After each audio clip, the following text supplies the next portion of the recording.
संस्कार जरूरी हैं। बिना संस्कार के हमारी और आपकी कोई शोभा नहीं है। याद रखियो मेरी माँ, रंग रूप से इंसान की शोभा नहीं होती। इंसान की शोभा तो उसके गुणों से होती है, संस्कारों से होती है। हाँ,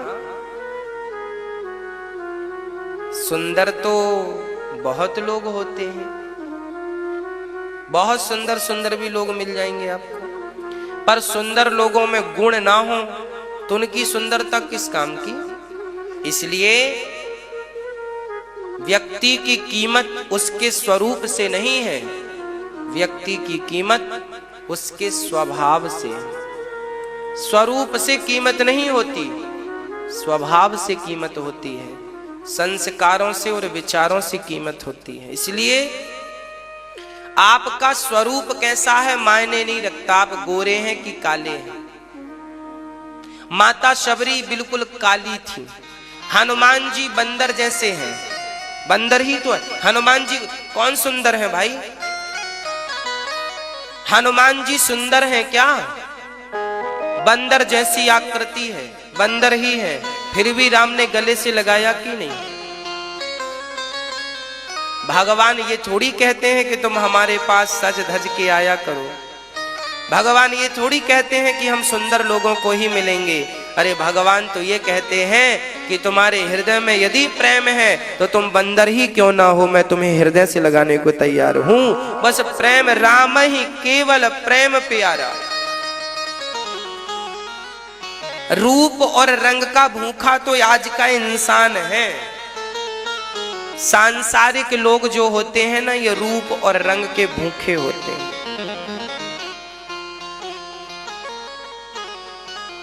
जब तक आप सुंदर हैं तब तक ही आपका पति आपको देखता है। बुढ़ापे की झाइयां आने दीजिए। हाँ, फिर देखिए कौन देखता है आपकी तरफ, है ना। मैंने मुगल राजाओं के बारे में पढ़ा तो मुगल राजाओं ने एक शादी की, जब तक पत्नी सुंदर थी तब तक तो रहे, थोड़ी बुढ़ी हो गई, चमड़ी ढीली हो गई तो दूसरी शादी कर ली, उसके संग रहे, उसकी भी चमड़ी ढीली हुई तो तीसरी रख ली, चौथी रख ली, पांचवी रख ली, छठवीं और सातवीं भी रख ली, आठवीं और नौवीं भी रख ली। ये दुनिया चमड़ी की भूखी है बस। यदि दुनिया को रिझाना हो तो चमड़ी को ठीक कर लेना, और भगवान को रिझाना हो तो मन को ठीक कर लेना बस। दुनिया तन की चाहत रखती है और भगवान मन की चाहत रखते हैं। निर्मल मन जन सो मोहि पावा, मोहि कपट छल छिद्र ना भावा। अब देखना यह है कि आप किसे रिझाना चाहते हैं।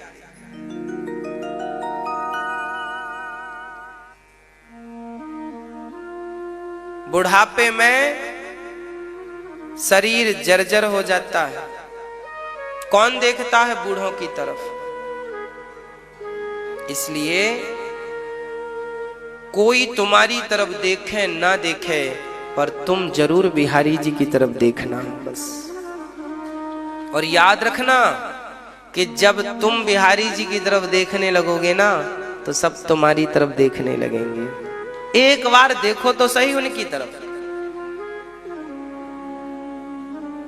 इसलिए बातें जरा गंभीरता से समझिएगा, इन बातों में बड़ी गहराई है।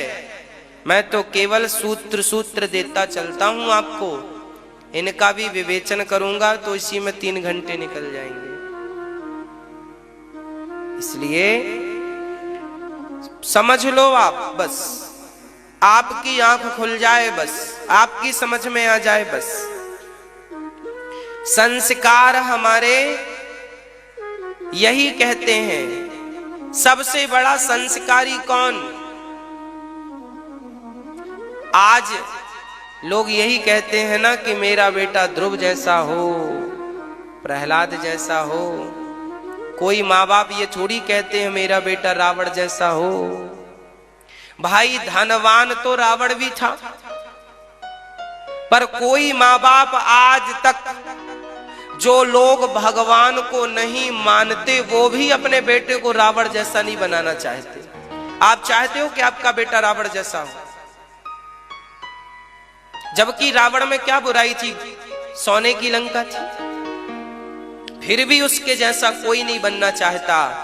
पर राम जंगल में यहां वहां घूमते थे, जंगल जंगल, फिर भी हर बाप हर माँ यही चाहती है मेरा बेटा राम जैसा हो, राम जैसा हो। क्यों? राम की सकल सूरत किसने देखी और रावण की भी सकल सूरत किसने देखी? रावण सुंदर भी रहा हो तो क्या फर्क पड़ता है, और राम जी काले भी रहे हो तो क्या फर्क पड़ता है? चमड़ी कैसी थी कौन देखता है, उनके संस्कार कैसे थे ये आज तक हम और आप देख रहे हैं।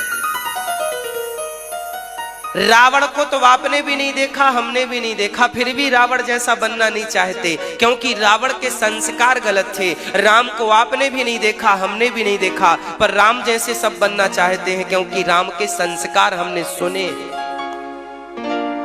संस्कार यदि राम जैसे हैं तो फिर क्या बात है?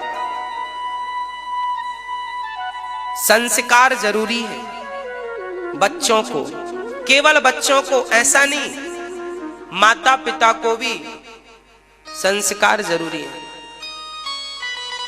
दादा दादा